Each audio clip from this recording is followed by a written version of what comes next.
नमस्कार, इतना स्वदेश पे कल की तैयारी में आपका स्वागत है। मैं हूं मनीष पेनुगिरी। बाजार बंद हो चुका है, लेकिन हमने देखा कि बाजार में काफ़ी ज़्यादा गिरावट देखने को मिली। बाजार में कह सकते हैं आज कभी खुशी गम, कभी खुशी तो कभी गम का माहौल दोनों था। आगे मैं आपको समझाऊंगा ऐसा मैं क्यों कह रहा हूं। लेकिन अगले आधे घंटे में खासतौर पे कल की तैयारी में कई सारे मुद्दों पे चर्चा होगी। दर्शकों के तमाम सवालों के मैं जवाब दूंगा, हमारे जानकार देंगे जो भी आपके पोर्टफोलियो में सवाल है। आप भी चाहे तो शो में अपने सवाल भेज सकते हैं, तरीका बेहद आसान है।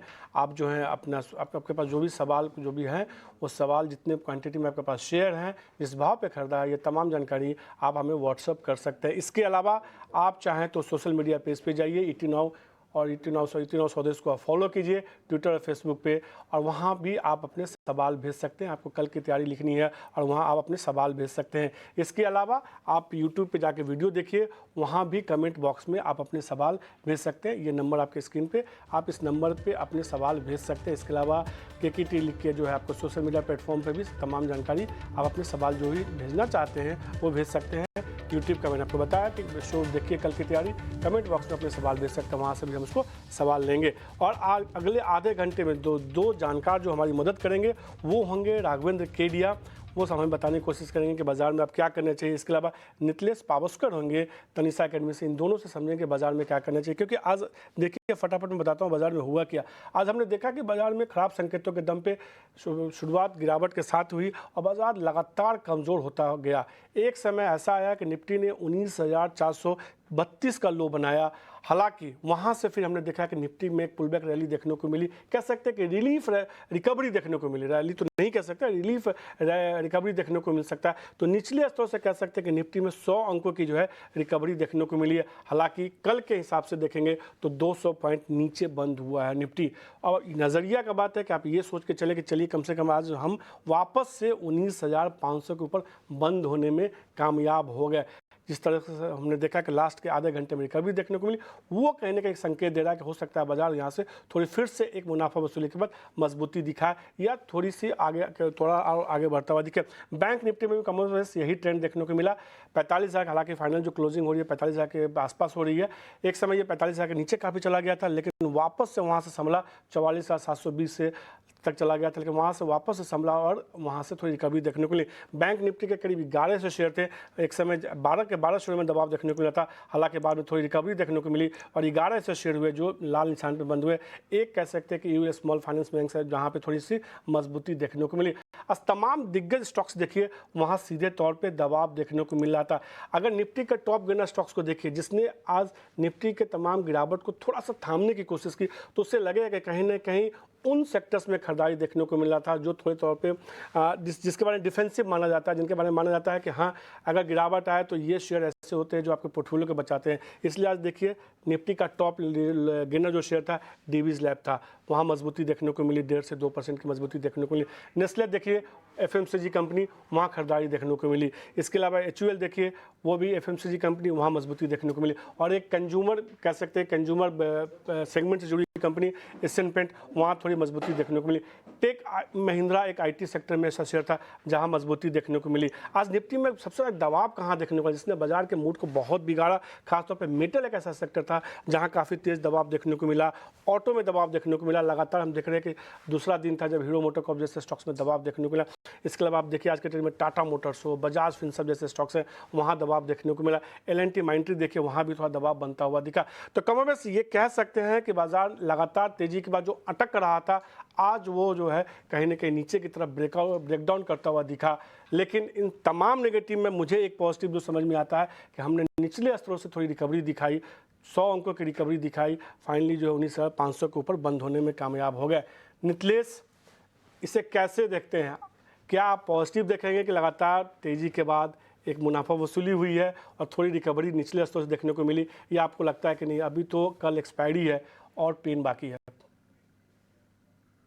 देखो एक चीज मैं यहाँ पे कहना चाहूंगा, कंटिन्यूअसली मैं एक चीज कह रहा था कि ये जो रैली है ऊपर में भी मार्केट गया है, मेरे हिसाब से तो सस्टेन नहीं होगा। और 19,400 के मैं लेवल्स दे रहा था, वहां से हम लोगों ने ऑलमोस्ट 400 पॉइंट का एक डीप देखने को मिला। आज का जो रैली आया है लास्ट में, अगर हम देखेंगे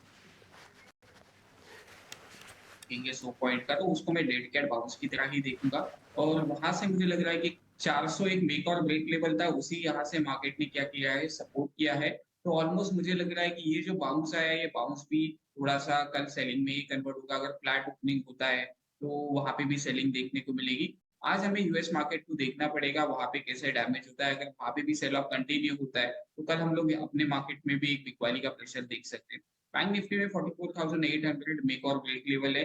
44,800 के नीचे अगर बाज़ार फिसलता है, तो हम लोग शायद से थोड़ा-सा और करेक्शन देख सकते हैं। 44,500 से लेके 44,400 ये टारगेट के लिए हम लोग प्लान कर सकते हैं।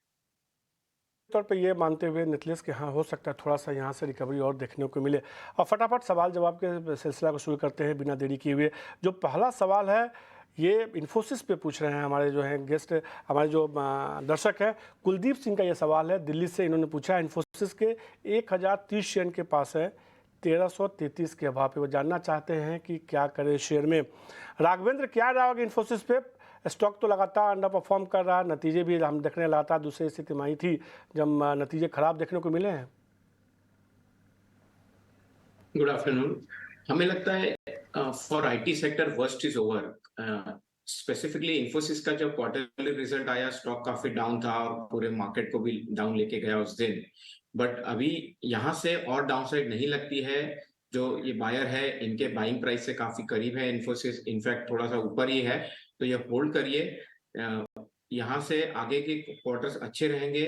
और अगर डॉलर में स्ट्रेंथ आती है, 82 का जो डॉलर है वो अगर 85 होता है, रूपी वीक होता है, तो इसका इमीडिएट एडवांटेज इन्फोसिस को मिलेगा, आईटी कंपनीज को मिलेगा। तो ये रहा आते हुए सीधे तौर पे कि आप इन्फोसिस को होल्ड करने की सलाह। हमको लगता है कि जो भी कि खराब दौर था वो बीत गया है और यहाँ से हालात थोड़े संभलते हुए दिखेंगे। टीडी राव साहब का सवाल है, रायपुर से उन्होंने सवाल भेजा है, महीना फाइनेंस के बारे में जानना चाहते हैं। 40 शेयर के पोर्टफोलियो में 172 रुपये के भाव पे वो जानना चाहते हैं कि क्या करें। महीना फाइनेंस को लेकर आपकी क्या रहेगी? शेयर में हमने देखा है कि थोड़ा सा जो है परफॉर्मेंस बेहतर देखने को मिला पिछले दिनों, लेकिन अब आपको लगता है कि इस लेवल पे अभी इनको जो 172 रुपये का 172 पे भाव है खरीदारी, और आपने देखा है कि 293-94 के आसपास ये ट्रेड कर रहा है, अब जब बाजार में थोड़ी मुनाफा वसूली देखने को मिल रही है। राघवेंद्र, आपकी क्या राय होगी इस शेयर को लेकर?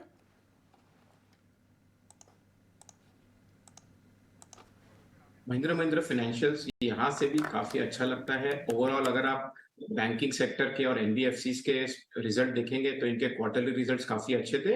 एम फाइनेंस भी यहाँ से आउट परफॉर्म करेगा। तो जो कॉलर है, जिनकी ये क्वेरी है, उनको यही सलाह रहेगी कि ये प्राइस पर होल्ड करें। This stock will continue to out perform.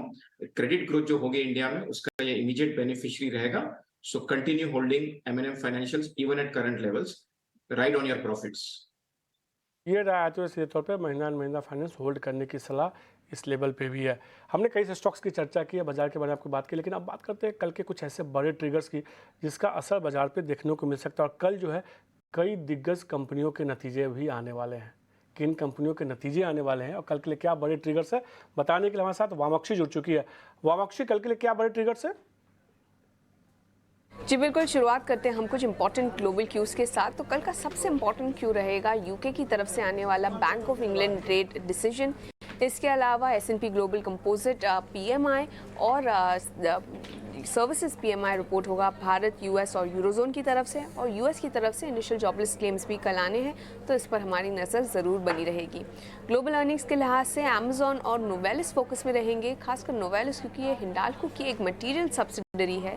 इसके अलावा भारतीय अर्निंग्स के लिहाज से अगर हम देखें, निफ्टी कंपनीज में से सन फार्मा, भारती एयरटेल, अडानी एंटरप्राइजेस और आयशा मोटर्स पर रहेगी हमारी नज़र। दूसरे कंपनीज जो है, दिग्गज कंपनी जो इनके अलावा नंबर्स पेश करने वाले हैं वो है blue star, कैंसाई Nerolac, Lupin, Varun beverages, Adani power, Zomato और पिरामिड फार्मा।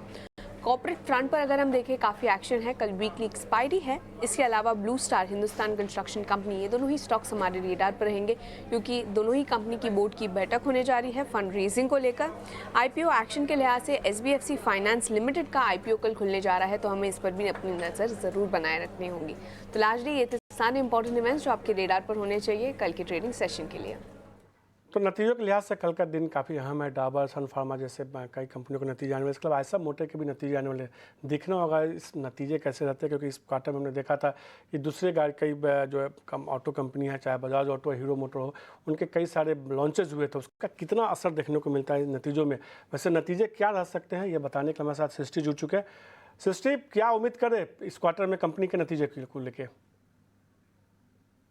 आयशर मोटर्स की बात करें तो यहाँ पे हमने देखा था कि इनके वॉल्यूम्स में अगर पूरे आयशर मोटर्स कंसोलिडेटेड वॉल्यूम्स देखें तो साल दर साल 21% बढ़ते हुए नजर आए थे।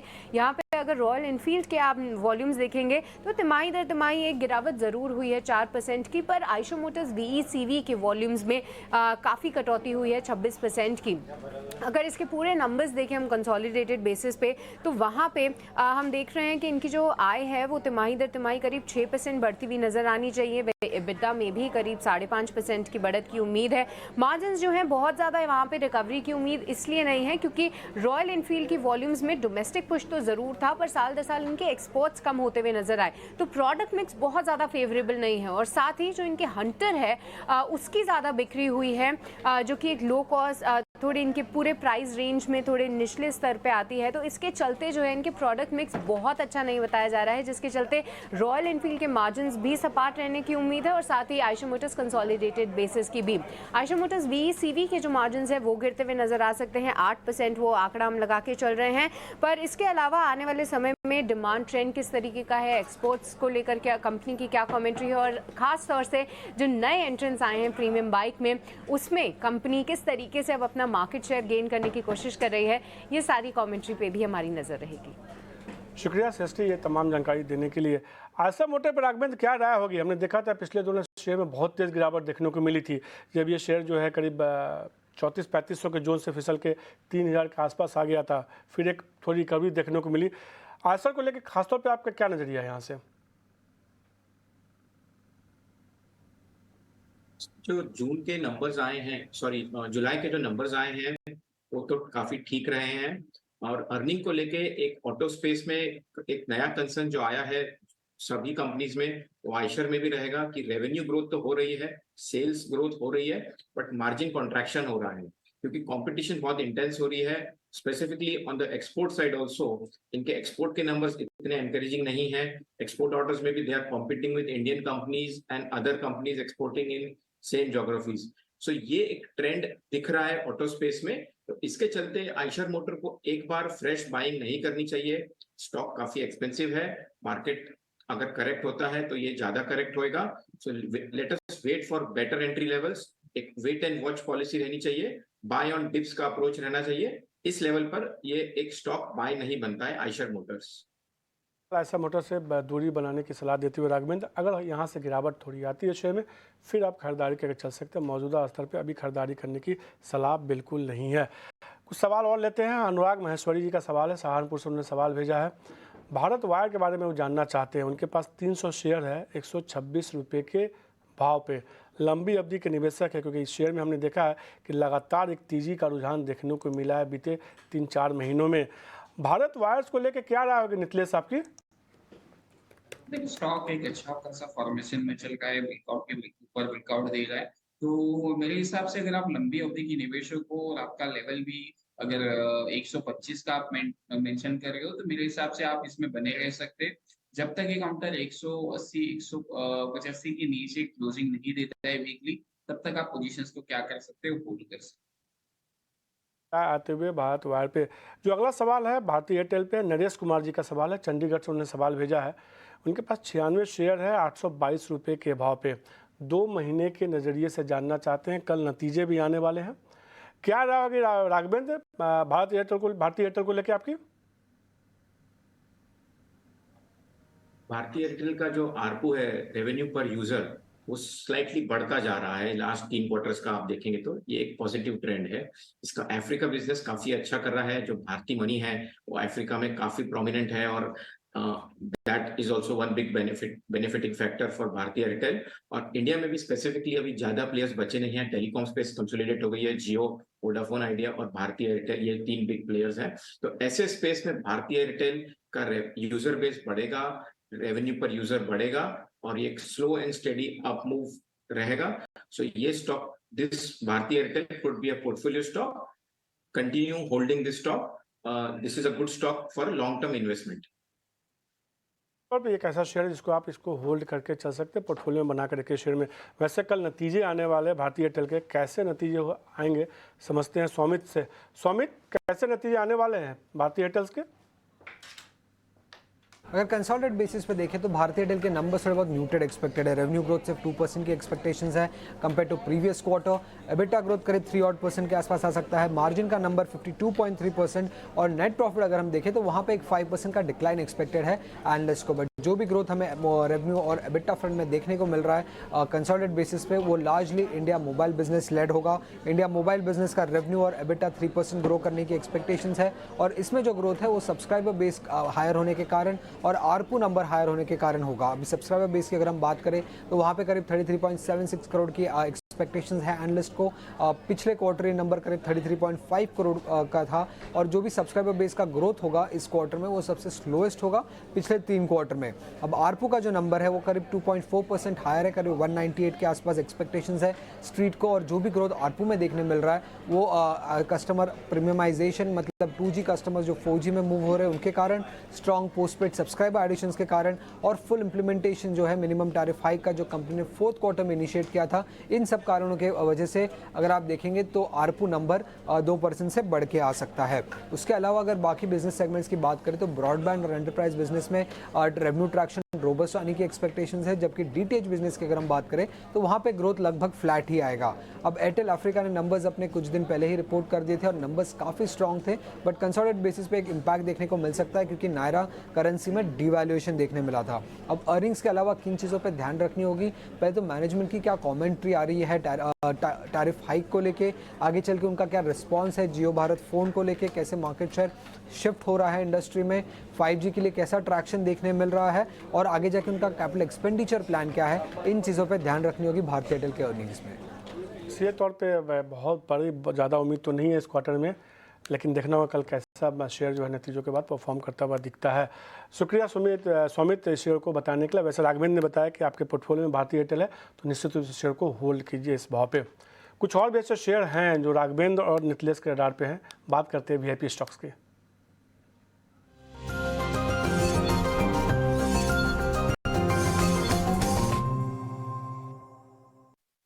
जी राघवेंद्र, आपसे सवाल है, कौन सा शेयर आपको लगता है वीआईपी के तौर पे लेना चाहिए जिसमें यहाँ से थोड़ी मजबूती देखने को मिल सकती है? मनीष जी, इन करंट लेवल्स पर काफी मार्केट अभी करेक्ट हुआ है। हमें लगता है एक स्टॉक जो आउट परफॉर्म करेगा वह है हिंदुस्तान कंस्ट्रक्शन कंपनी HCC। 19.30 का प्राइस है, 19.50 का प्राइस है और ये 21 रुपये 40 पैसा का टारगेट रहता है, जो कि एक 10% अपसाइड है, इसमें 3 महीने में पॉसिबल है। HCC एक अच्छा स्टॉक बनेगा अगर आप 19.50 पे लेंगे। टारगेट फॉर 21.40, 21 रुपये 40 पैसे का टारगेट। दूसरा स्टॉक अगेन 3 महीने की अवधि के लिए रहेगा, सेंचुरी टेक्सटाइल। करंट प्राइस है 1030 रुपया, 1030। इसमें भी हमें लगता है अगर 3 महीने की अवधि के लिए अगर लेते हैं तो टारगेट आएगा 1125, करीब करीब 8 से 10% का। सेंचुरी टेक्सटाइल के रिजल्ट्स काफी अच्छे थे, इसका प्रॉपर्टी डिवीजन बहुत अच्छा कर रहा है। सो ये एक low risk moderate reward trade रहेगा। Century Textile at current levels, buy for 10% upside, horizon 3 months. तो सेंचुरी टेक्सटाइल में खरीदारी करने की सलाह 3 महीने के जरिए से 1125 तक का लक्ष्य देखने को मिल सकेगा, 10% का अपसाइड यहाँ से राघवेंद्र को लगता है। इसके अलावा HCC में खरीदारी करने की सलाह दे रहे हैं, उनको लगता है कि यहाँ से 21 रुपये 40 पैसे तक का लक्ष्य देखने को मिल सकता है, 10% का अपसाइड वो भी यहाँ मान के चल रहा है। हालांकि उन्होंने HCC में सीधे तौर पर ये कहा कि ये high risk high return trade है, तो थोड़ा इस शेयर में संभल कर ट्रेड कीजिएगा, छोटी अवधि के लिहाज से बता रहे हैं। नितलेश, आपकी तरफ से कौन से शेयर होंगे?